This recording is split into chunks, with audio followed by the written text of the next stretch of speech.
Hello everyone and welcome back to my channel. This video is a dungeon review of a level 16 workshop dungeon which I've recently played on my Oracle Discipline Priest. The purpose of the video is to look at the main challenges associated with the dungeon for healers, and then also discussing how Oracle Priests can best deal with these challenges, especially talking about managing your cooldowns in such a way that they are available for the main healing events of the dungeon. You can see in the beginning we do a major pull of all the Strider Tongs and the bombs, which is not super easy for our composition. You can see it's a bit all over the place because we don't have any grips and therefore need to be quite careful.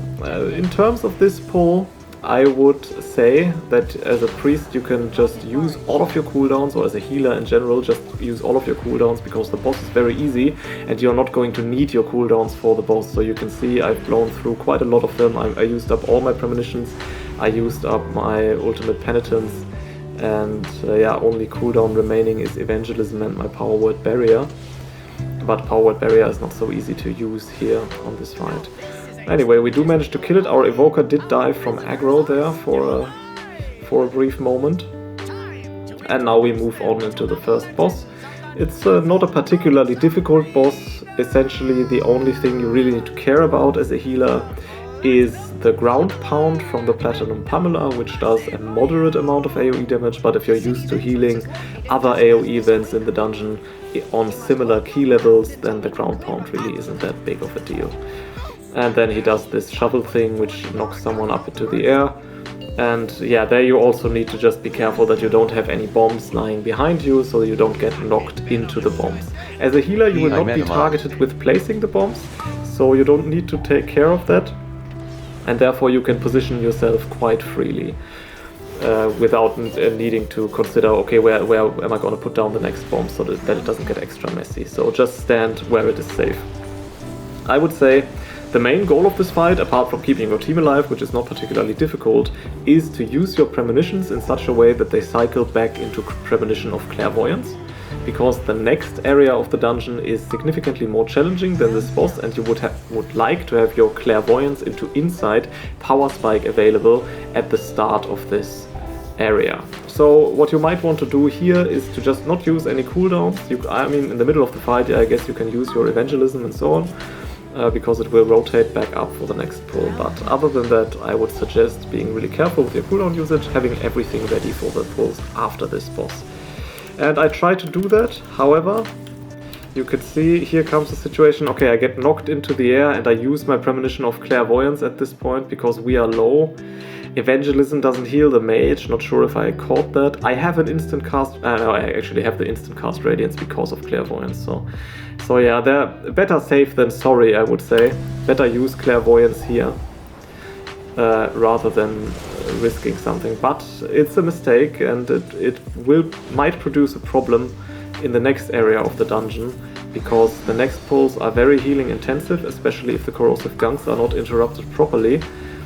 And yeah, I shouldn't have used my clairvoyance here ideally, but I think in the circumstance with me being knocked up and the mage also being low and myself being low, it was justifiable.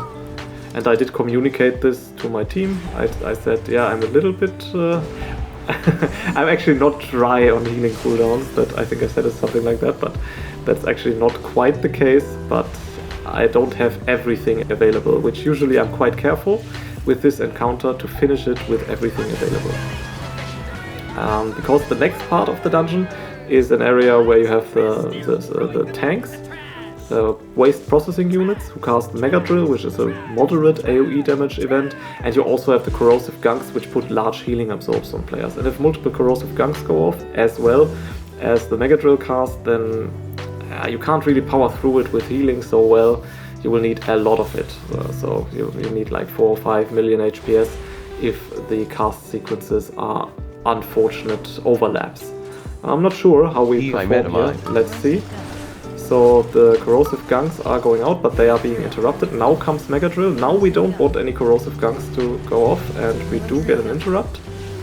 I use my Premonition of Insight into Penance Smite, so effective casting here, and now the gunks go off. And now you can see, okay, this is actually quite dangerous for our evoker. I would like to see myself use evangelism. Unfortunately, no atonement on the priest. Let's see what I do. I go for defensive ulti-pen.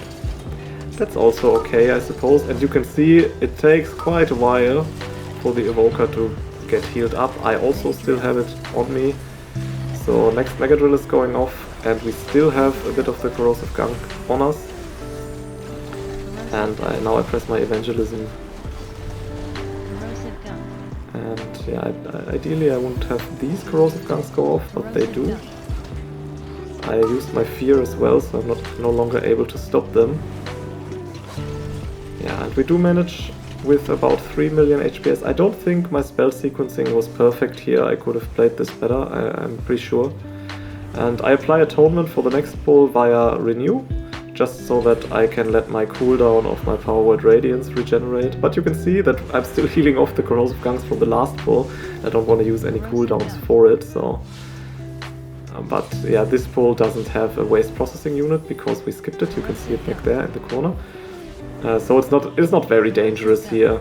It's just a bit to heal with the corrosive gunk, but you can actually take your time in healing it off until the dogs or the hounds, the mecha hounds, are being added to the pack. But I think we just play it down safely here.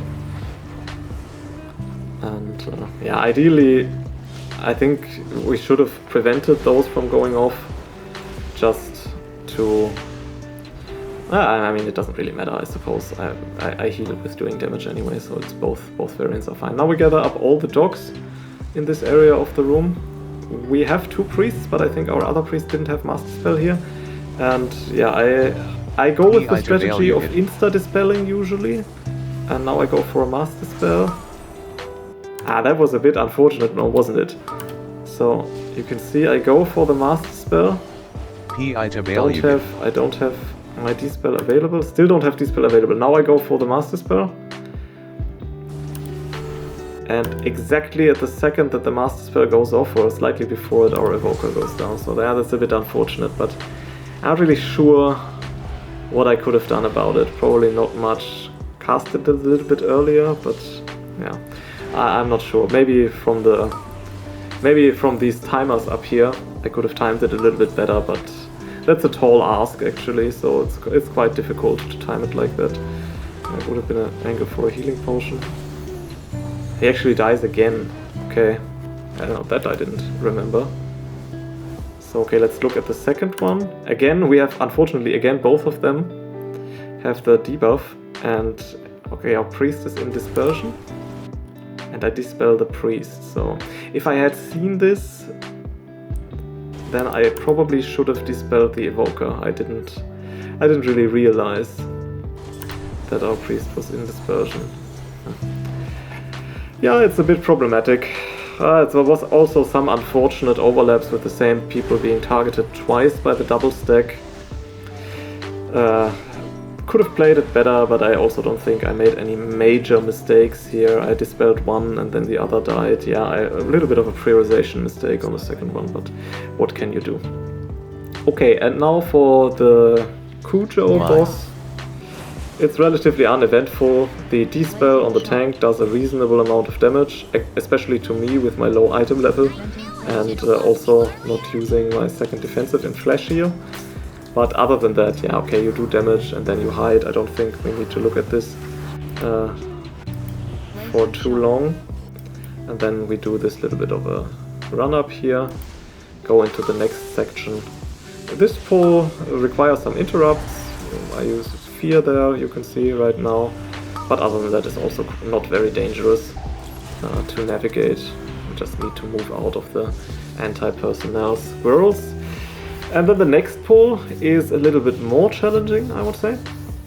Because in the next pull you have one of the short out defense bots and then also the other bots who cast the arcing zap. So you have to juggle between having to dispel the debuffs as well as having to heal the big short out AoE. And I choose to commit my premonition of Solace here, and other than that don't use any cooldown. Again, the more I watch my gameplay back, the more I feel like I could be a little bit more free in the usage of my cooldowns if I know that nothing dangerous is coming up. We have one spider tank coming up, but that's not really very dangerous. I could also use my master spell here to just take the arcing zap of our evoker to make this a little bit less dangerous. But then again, it's also not a terrible habit to get through pulls without cooldowns if you can, because that means that if anything ever goes wrong, you have cooldowns available. Now this part of Workshop is an area where nothing can go wrong because you can't really pull anything else, you just have to deal with this tank, so it doesn't 100% apply to this section, but in general, yeah, I would say it's not a bad idea to just keep your cooldowns if you can. And so we kill the spider tank, it's relatively uneventful, and then we navigate, oh sorry about that, then we navigate this maze, see if we get through it right away. Yeah, I think we do. And then we pull this next pack onto the boss, and I've done this twice, so I'm not particularly confident in my ability to navigate this. My idea is is a bit of a YOLO, let's just see what happens. Stand in this shield generator, but you cannot stand in it while the flame guns are turning, because that will make it so that you get the debuff, and then when the shield generator goes out you might die. Not sure what I'm doing with the focus there, not the best play. And now move back into the shield generator, now I'm in relative safety again. We unfortunately also don't do super well in killing the mobs, I think, so our DPS actually looks reasonably fine. And we also lusted, but they do seem to be living for quite a while. Yeah, I'm a little bit stressed out, but overall there's not that much damage coming in. I need to move out there, because this will CC you if you stand in it. And now, yeah, I'll use my evangelism here. I should dispel actually. Am I going to dispel? Yeah, there it is. Usually this boss is a boss where you can work on resetting your cooldowns. But with this kind of pull, especially if everything lives that long, you might not be able to, so you feel free to use your cooldowns. What you might want to do if you use cooldowns here with this kind of pull is to not use your ultimate penitence, because this will probably not rotate back up for the spider tanks, so, and you really want to have it available for them. So yeah, but using evangelism is totally fine, and depending on the premonitions which you have available, that's also fine. I would like to see myself actually use this premonition now, or ideally even a little bit sooner, not because it's needed, but simply because this will mean that my premonition of clairvoyance will cycle back up and the cooldown starts to roll, but I don't do that. I think I will realize that it might be a good idea during the fight. Okay, now I activate it. You can see it's absolutely unnecessary, and I should have done it sooner, because if I had done this correctly from the start of the fight, then I might have what I usually preach with this boss. I might have premonition of clairvoyance and premonition of insight available at the start of the spider tank pull, which is coming up. Like this. You can see I don't use this one because the second cooldown wouldn't start rolling now anyway, so Solace I can keep for the start of the next pull, but you can see Clairvoyance is rotating back up in the background. And I will have it available as my second premonition in the spider tank pull. And I presumably will also have Insight, but not at the front, at the beginning of the spider tank pull, but rather at the end. So we kill the High Machinist Spark Flux, and now move into the spider tanks. This is the most difficult, no, not the most difficult, but the most HPS requirement healing encounter in the season, I would say. And okay, so I go into my premonition of Solace here, and a bit of a mistake that I cast my second Radiance. I can see why I did it, because my penance wasn't ready yet, and there was group damage going out, and yeah, but it's not a good idea to put this on cooldown. Then I'd actually would rather have liked to see it reversed. If I have a cooldown problem with Radiance, I would rather have used my premonition of Clairvoyance and then an instant cast Radiance, because then the cooldown of Radiance will be lower. Usually I preach against doing that, because the cooldown of Radiance is usually fine, but if you have a cooldown staffed situation like this one, the reverse sequencing might have been superior. And now I go into Penance, Smite, Penance, Smite, penance, shield. Yeah, so that's correctly sequenced. One of the penances was a bit of overhealing, I could have done that better. Again, I go into Radiance, and now I could use my... Okay, I use Ultimate Penitence. It's okay. It's okay. I think I should have used my Evangelism, because you can see the atonements are running out, and also our Power Word Radiance isn't ready yet. If I had used Evangelism instead of Ultimate Penitence, we'd still have Atonement buffed.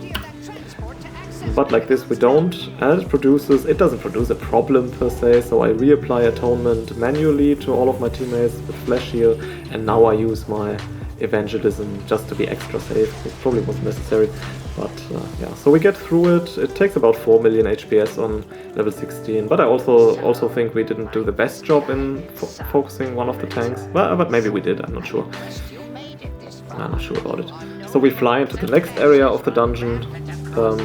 I would say the first pull here is, especially when playing with pugs, this first pull is relatively dangerous, because usually what you find is that some of your teammates will not be standing in the shield generators, and especially if they also have the arcing zap debuff, this can be dangerous. Also, I would recommend being rather careful with the shield generator when the second anti-personnel squirrel is going off. So like this shield generator just spawned, this is fine, I can remain in here, but if a second one comes on this shield, then it's possible that the shield, you can see the timers up here, I don't pay too much attention to it usually, but then it's possible that the shield will run out while the squirrel is casting, and then you get one shot. So that's a bit of a problem. Here I get a little bit surprised by the short out, and then our Evoker dies. Let's see what I could have done about it. So yeah, short out. I do cast an instant cast Flash Heal on him. I don't have a shield. And okay, I can see Arcing Zap is going out on him. Paint Sub. Yeah, Paint Sub. I cast Flash Heal, but this is... Flash Heal will not finish before this cast finishes. So probably the angle is cancel the Flash Heal, apply Paint Sub, and then shield after that. Yeah, but minuscule mistake with rather large consequences, I would say. I didn't have shield available as a better alternative in the moment, unfortunately. Okay, so once again I'm a bit slow on my reaction to the short out damage, but it's a good practice for the next pull if we get any short outs which we cannot avoid by standing in the shield. I sort of underestimated the damage of the cast. Okay, so now we do a skip with Mind Soothe, you could see, and if you do that you can knock them to the side and just walk this way. You can also always walk the other way, so the long way around, even if you don't have a knockback, then I don't think you can walk on the inside, but you can always walk on the outside if you have Mind Soothe. So that's something noteworthy. And now I remember we are briefly discussing pulling them onto the boss, but we are also, I think, deciding that it's not necessary in terms of the timer. Don't think we can 2-chest anyway. Actually, I should at some point get this add-on where I can see how much time for 2-chest and so on. Okay, so we are also lucky, or it's well timed, that we get another shield generator just at the second that the mob dies. But if we didn't, I have my cooldowns available, so I have Evangelism. Not my best premonitions actually, that's not so good, but I also have my Power Word Barrier, so I think we would have been fine to live through the double short out, but it would have been a bit of a challenge. And now we pull the boss. This first phase of the boss fight is very easy. Essentially all you need to do is dodge these orbs and not stack up for the Mega Zaps. But if you're just playing on the outside of the room, there's not much that can go wrong here. So we just move ahead a little bit. This cutting beam damage, even on level 16, it's negligible. As a priest, make sure that whenever you're targeted to apply your Fade damage reduction buff, and you might also consider targeting yourself with Flash Heal for some additional damage reduction. Because as a priest you are usually relatively squishy, you can also obviously shield yourself, but perhaps it's not ready in the moment. So yeah, I've died here a couple of times in other keys because I just get one shot from the beam, because Priest is quite squishy. So always make sure that you activate the damage reduction, which you do have. And obviously Desperate Prayer can also help in increasing your maximum HP. Okay, so now we move on to the second phase of the boss fight, which essentially just also consists of Mega Zap casts on 3 individual players. Nobody nobody should get hit twice. By the way, you can see I PI the mage because my add-on tells me to. This is something I would recommend usually to use a weak aura. I use Ellesmere Power Infusion Helper to be able to target teammates whenever they activate cooldowns and so on. So it takes a little bit of mental load off you as a healer. Our Evoker died here. I want to go back very briefly to see how this happened. Let's see. Okay, so our Evoker is here. Ah, okay, and he gets killed by the orb flowing through the middle. A bit of an unfortunate movement. And yeah, there's a decent amount of damage going on in this fight. But outside of the Magneto arm, which is coming up in 6 seconds, it's not that big. We do revive our Evoker. I am a bit slow moving to the front, as you can see. I take really quite a bit of damage here from the Magneto arm, so you'd ideally want to be a bit faster with moving to the front. The further away you are from the arm, the less damage you will take. And again, we have the Mega Zaps going out.